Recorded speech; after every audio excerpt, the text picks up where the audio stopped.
students, welcome back. I want to spend just a little bit of time today talking with you about what I think is one of the most important algebra concepts.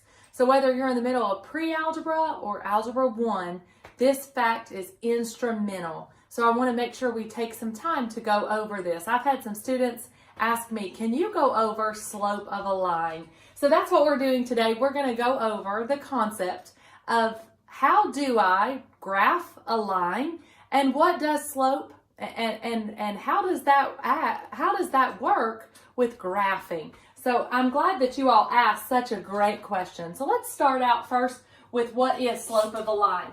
Now in algebra, we denote slope as m, and I would encourage you to take some time just to look up where that came from. It has to do with Greek, and we just always denote the slope of a line for the letter M. So M will always stand for slope, no matter which curriculum you're using or what school teacher. It can be a different state, it can be somewhere else across the country, but we always denote slope with the letter M. So slope stands for the rise over the run. So when I'm measuring slope, I'm looking for a steady rise over run. Maybe you've been traveling before and you've seen a sign warning truckers about a steep slope or a steep grade up ahead. And that's referring to a slope. Now in our world, we can have hills where the slopes might change. But when we're talking about a linear equation, that slope is going to be steady. Now slope can be positive or negative. So slope could rise or it could fall. So let's talk about those. This would be a positive slope, and this would be a negative slope, all right? And then this would be a slope of 0, and this last one would be a slope of undefined, all right? So you may say, oh, there's so many there, I'm going to have a hard time remembering those. So let's take a few moments to go over them. This is a positive slope and it's rising, just like I want my bank account to, right? I want it to rise. I don't want my bank account to look like this, where I started out with money and dwindled down to nothing, right? Now, I had a student one time say to me, well, if I stand here and look down, this could be a negative slope, right? And I had to quickly explain, because that could be very confusing. So maybe you've had that thought at home. Well, we read slope of a line just like we do a word from left to right. So like this word positive, I start over here and go left to right. A slope, we measure it from left to right. So this is positive, this is negative. Now this is 0. Now I grew up in some mountainous places, and so I've gone over a lot of hilly roads. Now this reminds me, I always got to visit my grandparents in Florida, and I remember just looking at the roads, and they looked like they could go on forever because there wasn't a lot of mountains like where I live. So I just remember that the slope of 0 is like the roads in Florida, flat and straight, right? They can go on forever. So that slope is 0. Now this slope is undefined. Why is it undefined? I'm glad you asked that. Well, first, let's take note of, can I drive this? And, that's really important that you understand. I could not take my car. No, I've had a few students say that they would like to try, and I say no. So I would not want to drive a car down that, because it is a vertical line, right? I can drive on this. That is a slope of 0, but this slope is undefined. Now you might ask, why is it undefined? Well, let's go back to our rise over run. Well, a slope would be the change in y over the change in x. All right, so y2 minus y1 over x2 minus x1. Now, in some algebra classes, they actually just use the delta symbol, which means change of. So change of y over change in x. So basically what it's doing is it's looking for how those two change. So slope that we're looking at is just seeing how those change. Now, because this slope is 0, it's because there was no change in the y-axis, right? So that's why it was 0 over a number, right? But an undefined slope, it had no change in the x, Therefore, it was a number divided by 0. And we know that if we plug that into our calculator, if we say 5 divided by 0, our calculator shouts that that is undefined. It's an error, right? So that's why this slope is undefined. So I wanted to point out to you the 4 possible slopes that you could have: positive, negative, 0, and undefined. Those are our slopes that we're looking at.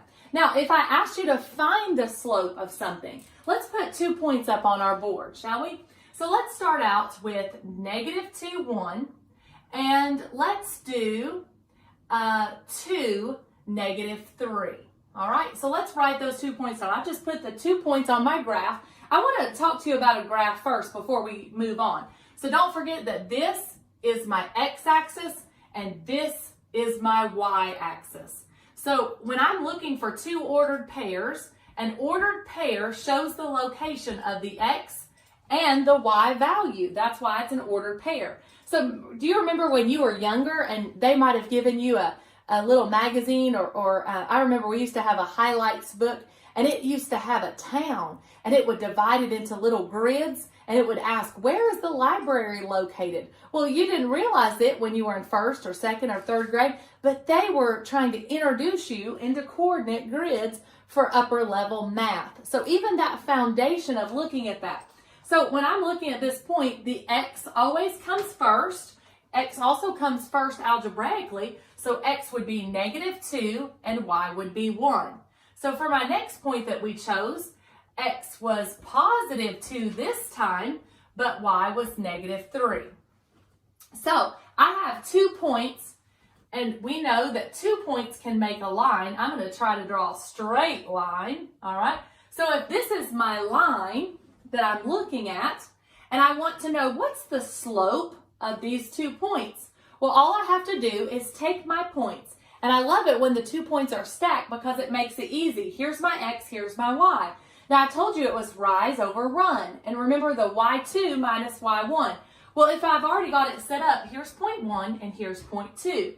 So I start at the bottom right, and I always remember that the last shall be first. So I start at the bottom right corner and I work my way up. -3 minus 1. Notice I put the minus sign in between. -3 minus 1.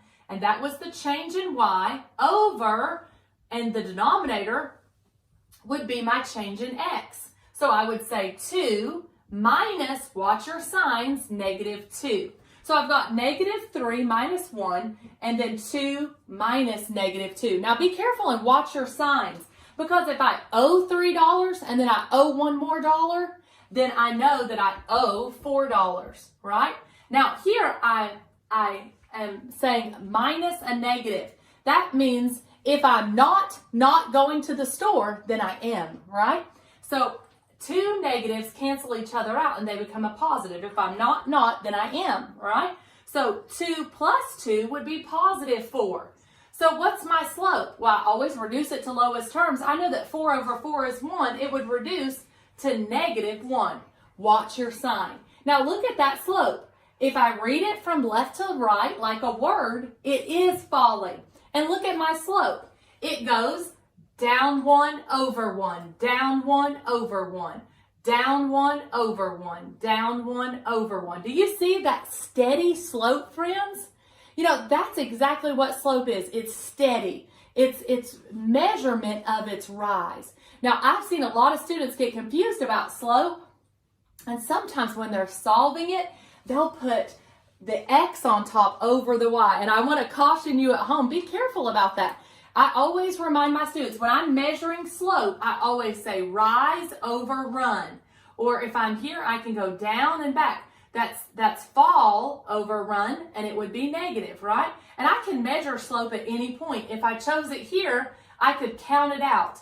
1, 2, 3, 4 over 1, 2, 3, 4. Do you see that I fell 4 and I ran 4? And that is still the same slope of -1. So I can easily count out slope on a graph. It's either the up or down, and then the left or right. Now be careful, because if you switch those up, have you ever had a bad dream and you think you're running and you wake up and realize you're still in bed, well, slope is rise. You have to get out of bed first and then run. Otherwise, it's a nightmare, right? And you're not getting anywhere. So you got to get up out of bed and then run. So slope is rise over run. The change in y over the change of x. So friends, that's how I find slope of a line. I need 2 points, and I take those 2 points. I like to stack them because it's easier for me to remember y gets to go first. I start in the bottom corner, and then I just subtract those two. So -3 minus 1. Don't forget to watch your signs. Signs can really hurt you. Now, one thing I want to point out to you, I've had students before say, what if I switch that up? If you go, if I choose to let this be 0.2 and this be 0.1, that's okay. But you need to make sure that order stays the same. So let's watch.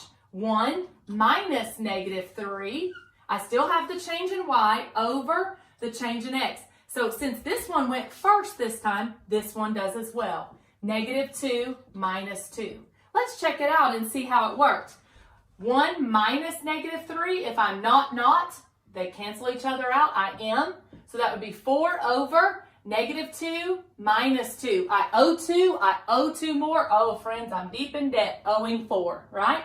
So I've got 4 over -4. Final answer, same thing. So do you see that it doesn't matter which point you choose as 0.1 and 0.2. It matters that whichever one you start with, you start on the same with the next. So order matters. And remember, it's the rise over run, the change in y over the change of x. I hope this has been encouragement to you, and I look forward to seeing how you're using slope of a line in later segments. Have a good day.